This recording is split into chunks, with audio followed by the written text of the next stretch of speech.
Chers auditeurs, place à présent à la rubrique hebdomadaire éducation numérique.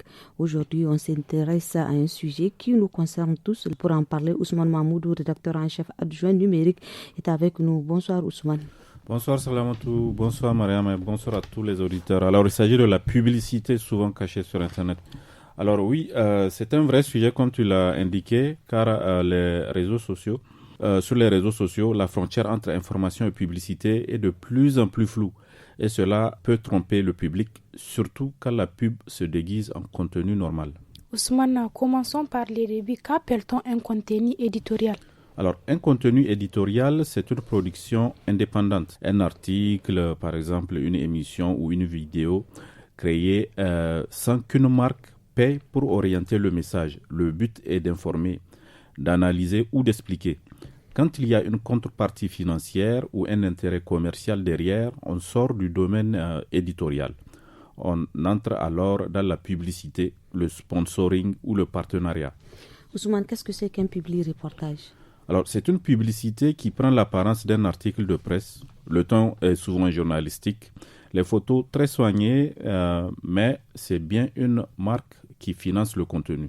On entend aussi parler de placement de produits. De quoi s'agit-il exactement? Alors oui, surtout avec les réseaux sociaux. Donc le placement de produits, c'est quand une marque paie pour que son logo ou son produit apparaisse dans un film, une série ou une vidéo YouTube ou TikTok par exemple. L'objectif ici, c'est d'associer le produit à une image positive sans passer par une publicité classique. Donc cela peut sembler anodin, mais c'est une stratégie très puissante car elle joue sur l'émotion et l'identification. Et les fameux codes promo que partagent les influenceurs? Alors les codes promo sont une autre forme de publicité. Lorsqu'un influenceur propose une réduction, par exemple avec son propre code promo, il s'agit presque toujours d'un partenariat qui est rémunéré.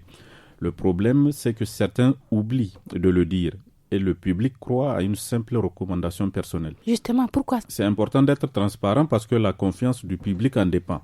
Si un internaute découvre qu'un avis spontané était en réalité payé, il se sent trompé. C'est pour ça que beaucoup de pays imposent désormais des mentions claires. Par exemple, souvent en bas d'une publication TikTok, on peut voir hashtag pub ou hashtag sponsorisé ou en partenariat avec. Ces étiquettes permettent d'être honnête avec sa communauté. Et au Niger, est-ce que ces règles existent? Alors, au Niger, la législation encadre strictement la diffusion de la publicité dans les médias audiovisuels, la presse écrite et les médias en ligne. Les textes imposent notamment que toute publicité soit clairement signalée comme telle, afin d'éviter toute confusion avec le contenu éditorial. Le décret numéro 2017-052/PRN par MC du 25 janvier 2017 qui régit la publicité par voie de presse s'applique à la publicité diffusée par la presse écrite, audiovisuelle, donc radio et télé, et électronique, donc les médias en ligne. Ce cadre est complété par la loi numéro 2018-23 du 27 avril 2018 portant sur la communication audiovisuelle pour les radios et les télévisions. Cependant, même si le cadre existe, il n'arrive pas à suivre la rapide évolution des formats publicitaires sur Internet et les réseaux sociaux. Dans ces cas, quel conseil donner aux auditeurs pour ne pas se faire piéger? D'abord, il faut garder un œil critique. Si quelqu'un vante trop un produit ou un service, posez-vous la question de savoir est-ce qu'il est payé pour ça. Et puis, il faut regarder les indices, les hashtags, s'il y a des hashtags qui disent ad. Alors, ad, ça veut dire publicité en anglais, ou hashtag sponsorisé, ou s'il y a un lien d'affiliation ou un code promo. Ce sont souvent des signaux qu'il y a un partenariat. Et Ousmane, quelques conseils pour les influenceurs aussi? Alors, pour les influenceurs, il s'agit d'être transparent. Donc, c'est vraiment une preuve de respect envers sa communauté.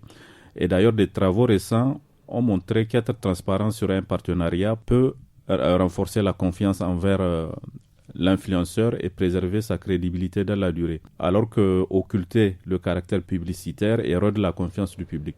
Donc cacher une publicité, c'est risquer de perdre son public et parfois d'avoir des ennuis juridiques.